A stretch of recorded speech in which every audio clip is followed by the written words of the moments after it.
everyone, my name is Tamara Chambers, and this is Tamara's Never Seen, and today I am watching Jurassic Park 2, Lost World. My second ever episode for Tamara's Never Seen was Jurassic Park, the first one. I've seen the third one multiple times. That's always the one that's on TV, and I watched it as a kid a few times. I love it. I love that he baits him with pee. Remember that gem in the film? I'm wearing a red wig because Julianne Moore is in this movie and I love her. And I didn't know she was in the movie until I was like watching the movie. I was like, oh, there's Julianne Moore. Sweet. It's a good story, Tamara. It's kind of fun to follow up that second episode so long ago with the second Jurassic Park. I clearly am a fan of the first Jurassic Park. It's a masterful work of art. Let's get into it. Here we go. Na, na, na, na.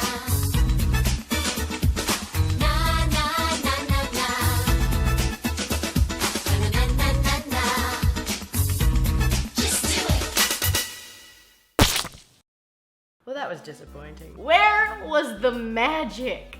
Where was the flair and the fun? Okay, well, Jeff Goldblum was in it a lot, so I loved certain aspects of it. Certain scenes were really, really cool.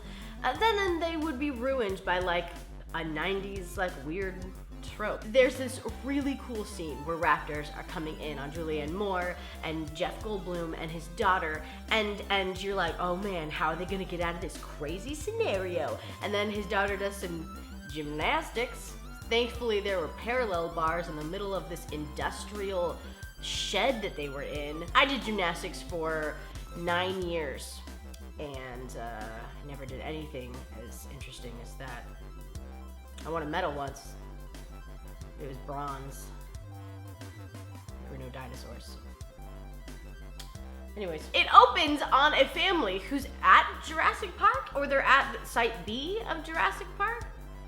Why? Where are they? And why are they there? And why are their dinosaurs where they're at? So they're at this beach, and they're rich. They're doing the whole rich family thing. The mom is such a stereotype of rich mothers. It's hilarious. She's like, Kathy, darling, don't go too far. There's snakes around.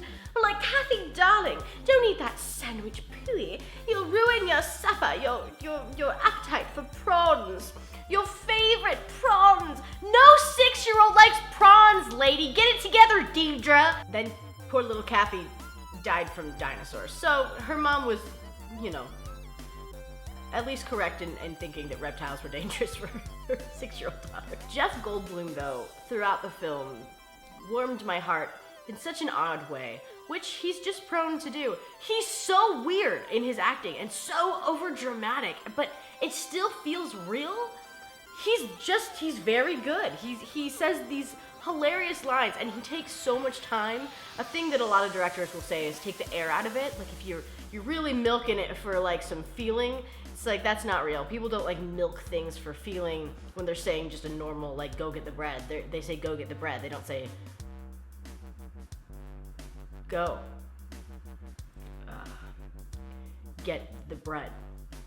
Every line he says is like that, and it's like, take the air out, buddy, but for some reason, it works for him, and it's fascinating to watch. And then I just wrote, oh, Vince Vaughn, lol. I just don't believe Vince Vaughn, ever. Yeah, I'm sure is a good actor that I've just failed to see. He's a good-looking guy, he gets some great roles. This one I especially did not believe, though. So you see Vince Vaughn and Jeff Goldblum and some other guy make it to Site B. Then you see Julianne Moore is the girlfriend, the new girlfriend of Jeff Goldblum, and also his daughter has stowed away because it's a 90s film. That just makes sense. Then a bunch of asswipes show up to take some of the dinosaurs back to the mainland for profit. And it makes no sense. It makes no goddamn sense. Why are you gonna go and take dinosaurs back to America? San Diego, a highly populated city. You know it's not gonna turn out well. You're just a stupid little man-child. You're not gonna be able to control a T-Rex. Are you joking me? That's fine. Use all the horse tranquilizers. Use all the horse tranquilizers you want. use all the restraints you want. We've been learning about dinosaurs since kindergarten. We were kindergartners, learning about dinos. They're stressful and they're mean and they're big and bad. You don't mess with them. It's a very easy concept to grasp. This movie could have just like ended because people used their noggins, but they didn't. And that's why we have a film. All right, rant over. There's a really long scene where these T-Rex, multiple T-Rexes, are pushing off a car that 3 of the characters are in off of a cliff. And it's cool and it looks great. And you get to see very up close shots of a puppet, like animatronic T-Rex head that they use a lot throughout the film. But it just goes on a really long time. There's a couple scenes that it's just like, okay, yes, we get it. So then the T-Rex is chasing them all because basically the entire film is just T-Rexes and raptors chasing humans. And it's turned away from like this really cool, like science-y feeling movie of like, wow, there's dinosaurs and all this majesticness, into just like, you know, a monster film kind of. It felt like even at the end, it got very Godzilla-y. It was weird. So the whole movie is just kind of like a monster movie. Anyways, a T-Rex is chasing them all, and they're like face to face with the T-Rex, and Vince Vaughn just yells, "You son of a bitch!" Like, cool. That's absolutely gonna solve your problem, Vince Vaughn, you idiot. But again, some really cool visuals. There was a scene where they're all running through tall grass and the raptors are just at grass height level. And so you see them running through and it looks super cool. It goes into the scene I was talking about earlier with the gymnastics, which was so cool until the gymnastics showed up. And then it became like, your kitschy 90s movie. And so like really cool aspects that just were ruined. There's so many plot holes because the story is just poorly written. So many gaping not gonna say that. It's gross. No one is checking in on them. Like they've been to Jurassic Park before. Like everyone knows that the dinosaurs are dangerous and that they're there with dinosaurs. Don't you think every hour they would be like checking in on them? Also, they were on like basically a Skype call and a giant dinosaur rammed through their tent. And like the people who were back home saw that. No one's gonna be like, maybe we will send in some help. Or like maybe just send them like a little text. I know texting didn't exist, and I realized that, you know, amongst the craziness, probably communication was down, but that just felt a little odd. The saddest part of the film for me though was when the T-Rex makes it eventually to San Diego, California, and eats a woofums, a Sir Barks-a-lot, a bark dogs. He eats the dogs and it makes me sick and I hate it. It's really sad. I didn't want it to happen. The second I saw the dog, I was like, oh no. He's gonna eat the dog, damn it. I hate when dogs get hurt in films. Should I watch Marley and Me next? Meh.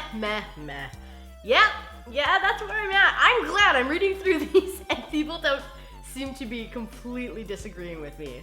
That's always so nice. You know what I mean? You'll be sad the Velociraptors didn't form their own fabulous gymnastics squad and challenge the daughter to a competition.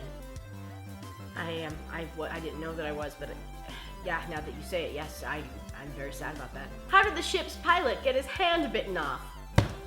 How did a giant T-Rex get out of its holding cell, get into that small ass room that the captain was in, and bite off just enough for his hand? He's got a freaking giant mouth, and he just bit off the hand? That's how, okay, how did that happen? Also, then he got back into his little holding kit. How did that scene didn't make sense. Calm down, Tamara, calm down. It's gonna be okay, calm down. I know, I'm just so confused. And I'll end it there.